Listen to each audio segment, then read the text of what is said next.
Hello guys, you are very warm welcome to our channel BL story teller. और guys आज मैं आपके साथ वांगशन स्टोरी का नेक्स्ट पार्ट लेके आए। चलो इसे शुरू करते हैं। और इससे पहले गाइस मैंने आप लोगों के साथ हुआलियन और वेंसू का आज का पार्ट शेयर कर दिया है गाइस, तो पहले आप उन्हें जाके सुन सकते हैं जो उनके फ़ैन हैं, और उसके अलावा आप इस वीडियो के एंड के बाद भी उन्हें जाकर सुन सकते हैं। मैंने आप लोगों के साथ पहले ही वो शेयर कर दिया है और बाद में मैंने आप लोगों के साथ ये वांगशन वाला पार्ट शेयर किया है, तो आई होप आपको आज का पार्ट अच्छा लगे। चलिए शुरू करते हैं इस पार्ट को। जैसे कि आपने पिछले एपिसोड में देखा था कि वांगची से यहाँ पर विभूषण विदा लेकर अपने रूम में आता है। अपने रूम को वो एक्सप्लोर करने लगता है। काफ़ी खूबसूरत सा रूम था।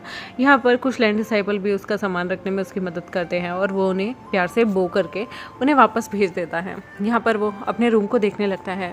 पहली बार उसे इतना प्यारा क्यूट सा सिंपल सा रूम मिला था। वो मन में सोचता है कि उसे आदत है लोटस फायर में घूमने की। लोटस फायर में बहुत सारी चीज़ें हैं जो कि वो कर सकते हैं, और यहाँ पर उसे ऐसा लग रहा था कि ये जगह कितनी सुनसान है, कितनी शांत है, और यहाँ का ऑरा बिल्कुल डिफरेंट है। लोटस फायर में हमेशा चहचहाहट, लोगों का बोलना, ये सब लगा रहता है। विभूषण यहाँ पर आराम से एक स्टडी टेबल पर बैठता है और वो अपनी उस अधूरी पोएम को लिखना शुरू करता है जो कि उसने पहले बीच में आधी छोड़ दी थी।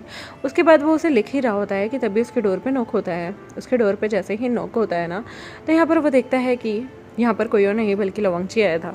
लवांगची उससे कहता है क्या मैं अंदर आ सकता हूँ। विभूषण को याद आता है कि लैन चरण ने यहाँ पर मना किया था कि कोई भी उसके रूम में नहीं आ सकता, तो यहाँ पर वो वांगची को पहले देखता रहता है।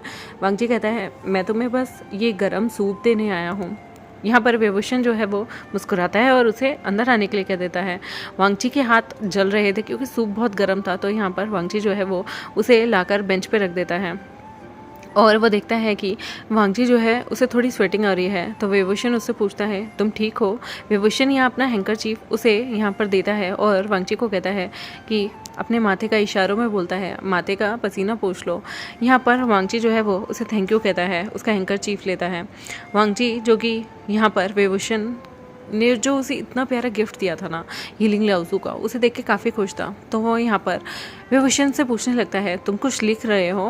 विभूषण पहले तो घबरा जाता है और फिर वो मुस्कुराकर कहता है फिर वो इशारे पे कुछ बताना चाहता है, लेकिन वांगची को समझ में नहीं आया। तो वांगची कहता है तुम लिख के बता सकते हो। वैसे ये साइन लैंग्वेज कुछ ज़्यादा डिफ़िकल्ट है क्या? मैंने देखा तुम अपने ब्रदर से कम्युनिकेट करते हो, क्या मैं भी ये सीख लूँ? फिर हम इजीली सारी बातें कर सकते हैं, तुम्हें बार बार चीज़ों को लिखना नहीं होगा। विभूषण मुस्कुराता है। उसकी मुस्कुराहट बहुत ही प्यारी लग रही थी। यहाँ पर लवंगजी शर्मा जाता है क्योंकि उसने पहले किसी ओमेगा से इतनी नज़दीकियाँ नहीं बढ़ाई, और हीलिंग लाउजू के चलते उसे एक ओमेगा के साथ इतना नज़दीक आना पड़ रहा है। उसे भी थोड़ी गिल्टी फील हो रही थी। ये उनके सेक्ट के नियम के खिलाफ था, लेकिन वो क्या करे। हीलिंग लाउजू को लेकर वो पागल हो चुका है और उसे जानना है कि हीलिंग लाउजू कैसे दिखते हैं, कैसे हैं, उनकी लव लाइफ क्या है, उनकी स्टोरी क्या है, उनका बैकग्राउंड क्या है, वो कैसे, मतलब सब कुछ जाना है उसे। लेकिन उसे ये नहीं पता कि वो क्या क्या बोले। विंग जो कि बोल नहीं सकता, तो उसे उसकी भाषा समझ में नहीं आती।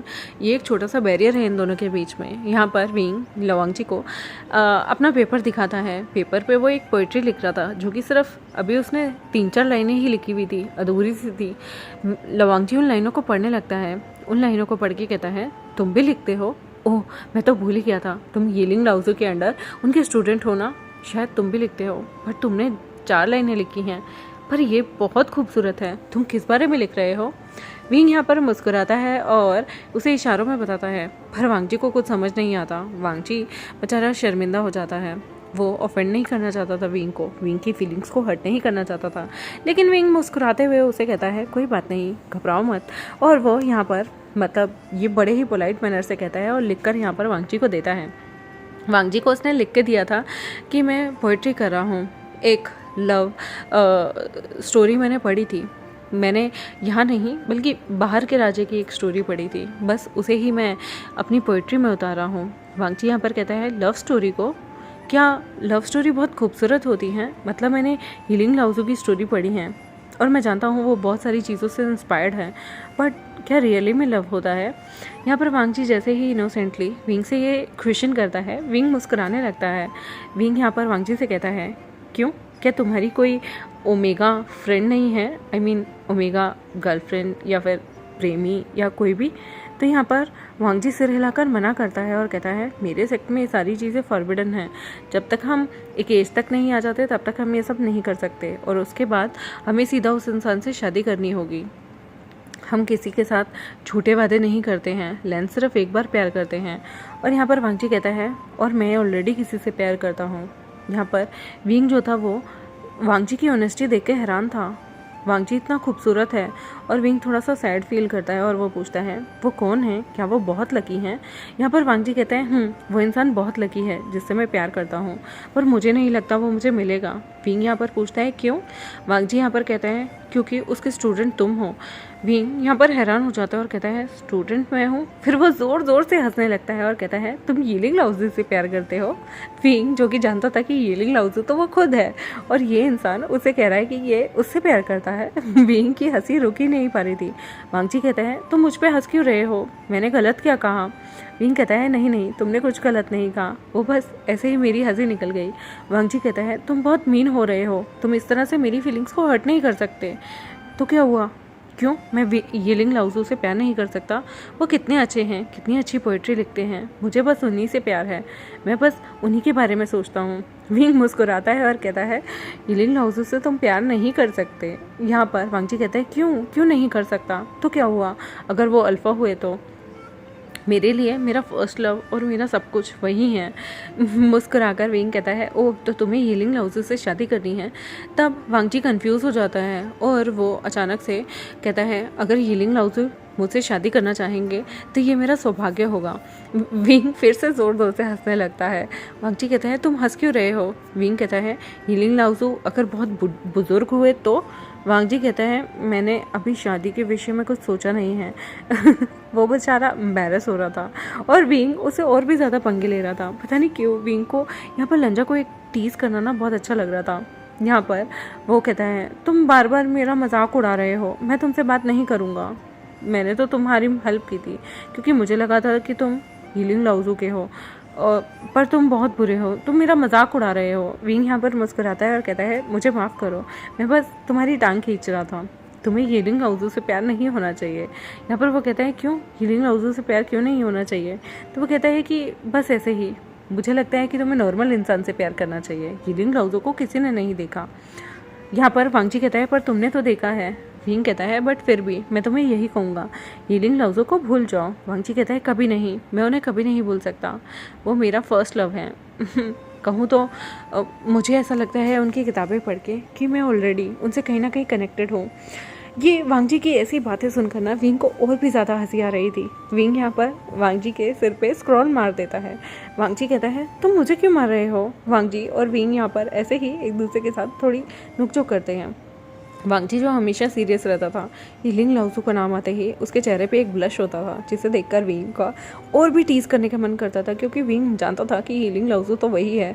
उसके सामने कोई इंसान यीलिंग लाओज़ू की तारीफ़ कर रहा है, उससे शादी करने की बातें कर रहा है और उसे सोच सोच के अपने दिमाग में कुछ कुछ ख्याल ला रहा है। विंग को ये चीज़ बहुत ही ज़्यादा ना फ़नी लगती थी। उसे ऐसा लगता था जैसे ये चीज़ सोच के भी उसके पेट में गुदगुदी हो रही है। मतलब उसने कभी नहीं सोचा था कि कोई इंसान उसी के सामने आकर, वो भी इतना हैंडसम सेकंड प्रिंस, उसके सामने आकर ये कह देगा कि उसे यीलिंग लाओज़ू से शादी करनी है बिना यीलिंग लाओज़ू को देखे। विंग जो है वो कहता है मैं तुम्हें यीलिंग लाओज़ू की फ़ोटो दिखाऊं। यहाँ पर लवांग जी बहुत एक्साइटेड हो जाता है और कहता है दिखाओ। विंग जो है वो कहता है उधर मुँह करो, मैं जल्दी से जल्दी उनकी पेंटिंग बनाता हूँ, मैं तुम्हें उनकी फ़ोटो दिखाता हूँ। यहाँ पर वो वांग जी को कहता है उधर मुँह करना, ठीक है। और यहाँ पर वो एक इतना भयंकर सा दानव बनाता है ना और कहता है, और वो उसे हाथ लगाकर कहता है इधर देखने के लिए। यीलिंग लाओज़ू जो भी ये चीज़ें कह रहा था ना वो लिख के ही बता रहा था। और यहाँ पर वो वांग जी को उसके कंधे पे शोल्डर पे टैप करता है और पीछे मुड़ने के लिए जब वो इशारा कर देता है तो वांग जी पीछे मुड़ के देखता है। विंग यहाँ पर उसे फ़ोटो दिखा नहीं जाता। वांग जी कहता है दिखाओ ना, मुझे यीलिंग लाओज़ू की फ़ोटो देखनी है। विंग जो है वो कहता है नहीं दिखाऊंगा। वो इशारों में उसे जीप चढ़ाने लगता है, उसे अंगूठा दिखाकर ठेंगा दिखाने लगता है, लेकिन वांग जी उसके हाथ से वो फ़ोटो छीन ही लेता है और वो खुशी खुशी उसे देखने के लिए इतना मरे जा रहा था। लेकिन तब देखता है कि विंग ने यहाँ पर एक बड़ा सा गंदा सा दानव बनाया है। वांग जी जो है वो विंग को देख के कहता है तुम मेरे से मस्ती कर रहे हो ना, तुम्हारी इतनी हिम्मत, तुम मुझसे मस्ती कर रहे हो। वांग जी जो है वो पास में पड़ी इंक अपने हाथ में लेता है और वो विंग के एकदम से नोज़ पे लगा देता है। विंग जब देखता है कि वांग जी ने उसकी नोज़ पे ही लगा दी है, विंग भी यहाँ पर अपने हाथों में लेता है और वो वांग जी के गालों को टच कर देता है। वांग जी जब देखता है कि विंग ने उसके गालों पे वो इंक लगा दी है तो वांग जी को रिवेंज का मन करता है और वो भी विंग के अपना हाथ भरता है इंक से और विंग के बिल्कुल गालों के पास जाता है।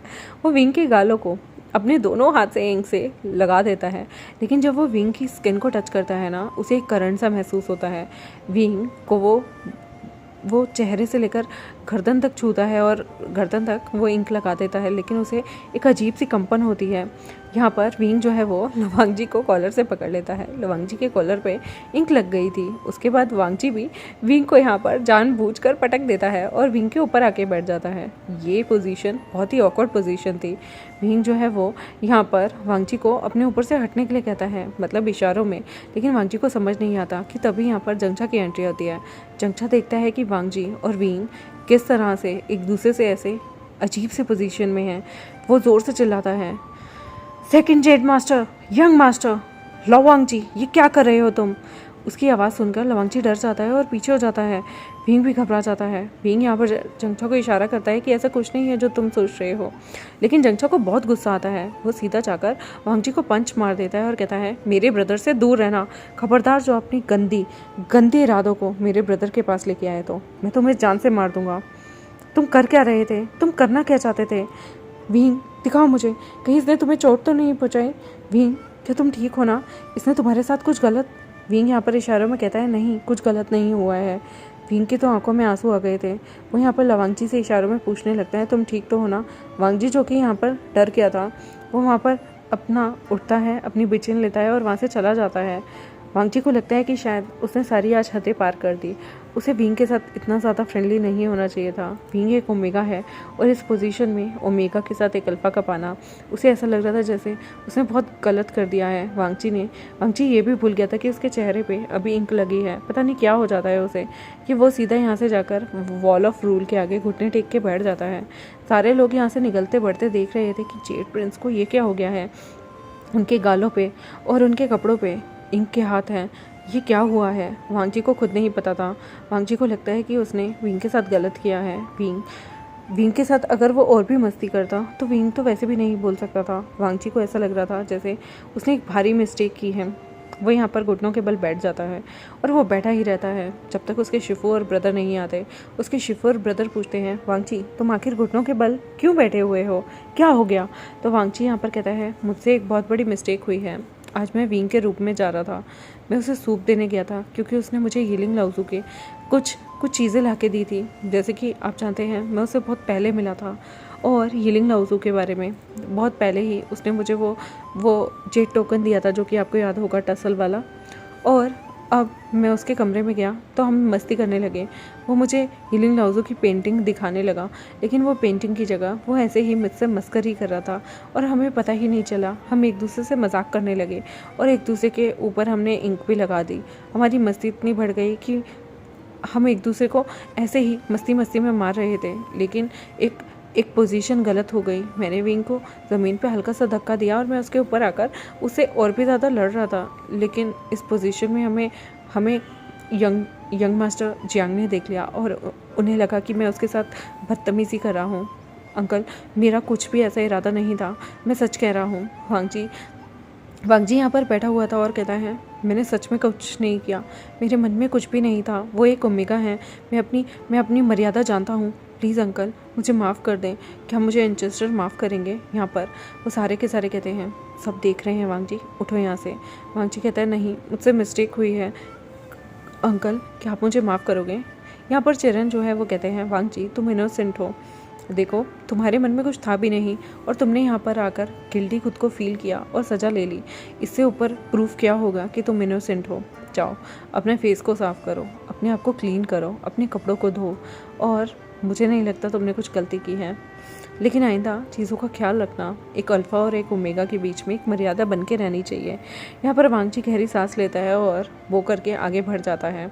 यहाँ पर जंगछा जो था वो विंग से कहता है, तुम ऐसे किसी अल्फ़ा के साथ इतने क्लोज नहीं जा सकते विंग। अगर तुम्हारा फ़ायदा उठा लिया तो। विंग यहाँ पर उसे बताता है कि मेरा फ़ायदा नहीं उठाया। जंगछा को बहुत गुस्सा आ रहा था। वो हैंकरचीफ लेता है और यहाँ पर विंग का मुंह पोंछने लगता है। विंग जो कि यहाँ पर मस्ती कर रहा था, वो हंस रहा था। उसने यहाँ पर जंगछा को कहा तुम्हें उसे मारना नहीं चाहिए था, तुमने बहुत भयंकर गलती की है। वो सारी चीज़ें साइन लैंग्वेज में बोल रहा था। यहाँ पर जो हमारा प्यारा सा क्यूट सा जंगछा था वो कहता है मुझे लगा उसने तुम्हारे साथ बदतमीज़ी करने की कोशिश की। अगर उसने सच में ऐसा किया होता तो मैं तो उसे जान से मार देता, उसकी गर्दन ही काट देता। यहाँ पर विंग कहता है ओह तो तुम कितने ज़्यादा प्रोटेक्टिव हो मुझे लेकर, ओ मेरे प्रोटेक्टिव फ्रेंड। यहाँ पर विंग जो था वो हंस रहा था, मुस्कुरा रहा था, मुँह बना रहा था। लेकिन तभी यहाँ पर शिचन की एंट्री होती है। शिचन को देखकर विंग थोड़ा सा डर जाता है। उसका मुंह अभी भी खरगोश जैसा लग रहा था, पूरा काला काला हुआ। यहाँ पर वो कहते हैं young master Jiang, young master Wei, वो बो करते हैं। यहाँ पर वो सारे आपस में बो करते हैं। तो विंग उनसे पूछता है क्या हुआ। तो वो कहते हैं वांगची की तरफ से मैं माफ़ी मांगने आया हूँ। वांगची ने वॉल ऑफ रूल के आगे घुटने टेक के अपनी गलती मानी कि उसने आपके साथ हंसी मजाक की, आपके रूम में आया जो कि एक गलत है, और उसने अपनी सज़ा पा ली है। आई होप आप उन्हें माफ़ कर देंगे। यहाँ पर विंग कहता है इशारों में मैंने तो उसको कभी भी किसी गलती के लिए ठहराया ही नहीं। यहाँ पर जंगछा ये चीज़ पढ़ रहा था, लेकिन जंगछा जो है वो ट्रांसलेट जानबूझ के कुछ और करता है। वो कहता है हाँ उसने गलती की थी, बल्कि उसे 2 घंटे और घुटनों पे बैठना चाहिए। बट खैर मेरा विंग जो है ना, मेरा दोस्त बहुत ज़्यादा दयालु है, वो उसे माफ़ करता है। लेकिन अगली बार अगर उसने दोबारा से विंग के आसपास आया तो मैं उसे अब एक पंच तो मारा ही था, दूसरा पंच जोर से मारूंगा, उसका खूबसूरत सा मुँह बिगाड़ दूंगा। ये बात सुनकर जो शिचन थे ना वो मन में सोचते हैं कि ये इंसान कितना क्रूल है। वो उसे घूर के देखने लगते हैं और पीछे पीछे जियांग ह्यानली भी आ जाती हैं, क्योंकि ये खबर बिल्कुल आग की तरह पूरी की पूरी जगह फैल गई थी। वो कहती हैं अशियान तुम ठीक तो हो ना। लेकिन तभी वो टकरा जाती हैं यहाँ पर शिचन से। शिचन उन्हें देखते हैं, जियांग ह्यानली उन्हें देखती हैं, दोनों की नज़रें मिलती हैं। लेकिन वो घबराई हुई थी और वो फटाफट से भागकर यहाँ पर अपने आशियन के पास आती हैं और आशियन से पूछती हैं आशियन तुम्हें कहीं लगी तो नहीं, कुछ बुरा तो नहीं हुआ तुम्हारे साथ। यहाँ पर शिचन कहते हैं उनके साथ कुछ भी नहीं हुआ, मेरा ब्रदर अपोलोजाइज़ करता है। जियांग ह्यानली कहती है आपको अपोलोजाइज़ करने की कोई ज़रूरत नहीं, मेरा ब्रदर ना विंग को लेके कुछ ज़्यादा ही ओवर प्रोटेक्टिव है। आप समझ सकते हैं कि हम उसे लेकर क्यों ज़्यादा प्रोटेक्टिव रहते हैं। और माफ़ कीजिएगा अगर मेरे ब्रदर ने कुछ ऐसा कर दिया हो तो। यहाँ पर मुस्कुराकर शिचन कहते हैं नहीं, मैं समझ सकता हूँ किसी को लेकर पॉजिटिव होना कैसा लगता है, और वैसे भी मैं भी एक ब्रदर हूँ, मुझे भी नहीं पसंद आएगा अगर मेरे भाई को कोई इस तरह से ट्रीट करेगा। तो आपका चिंता करना लाजमी है। यहाँ पर वो दोनों भेंट करते हैं और उसके बाद शिचन चले जाते हैं। यहाँ पर वो बार बार विंग से पूछ रही होती हैं तुम ठीक हो ना। तो विंग यहाँ पर मुंह बनाता है, पाउट बनाता है और कहता है मेरा सूप ठंडा करवा दिया। यहाँ पर जंगछा कहता है सूप, इस सूप में क्या है, रुको पहले मुझे टेस्ट करने दो, कहीं वो तुम्हें दवाई मिलाकर तुम्हारा फ़ायदा तो नहीं उठाना चाहता था। यहाँ पर वो उस सूप को पीता है और सूप को पीते ही वो मुंह से निकाल देता है। कहता है ई कितना गंदा टेस्ट है ये कबाड़ चीज़ वो तुम्हें पिलाना चाहता है, मैं इसे उठाकर फेंक ही दूंगा। लेकिन जैसे ही वो ये बात बोलता है ना, विंग उसे रोक देता है। विंग कहता है नहीं मैं ये पीऊँगा। और विंग जो है जैसे ही टेस्ट करता है उसे बहुत ही गंदा लगता है, लेकिन फिर भी वांगची उसके लिए प्यार से लेके आया था। तो विंग उस सूप को बस अपनी सांसें रोकता है और गट गट करके पी जाता है। देखते हैं गाइस आगे क्या होगा। बेचारा वांगची जो कि विंग के साथ किसी चीज़ में इंडल्ज भी नहीं था, सबके सामने उसे इतनी ज़्यादा शर्मिंदा होना पड़ा। आगे देखते हैं क्या क्या ऐसा टाइम आएगा जब बेचारा वांगची इसी तरह से शर्मिंदा होता रहेगा। विंग को बहुत ज़्यादा दुख हो रहा था कि वांगची के साथ ऐसा हो रहा है। देखते हैं नेक्स्ट एपिसोड में। तब तक मेरे चैनल को सब्सक्राइब, वीडियोस को लाइक, बेल आइकन को प्रेस कर दें। मिलते हैं आपसे नेक्स्ट एपिसोड में, तब तक के लिए बाय बाय। और गाइस कमेंट सेक्शन में ज़रूर बताएं आपको ये फन फिक्शन कैसी लग रही है। Thank you.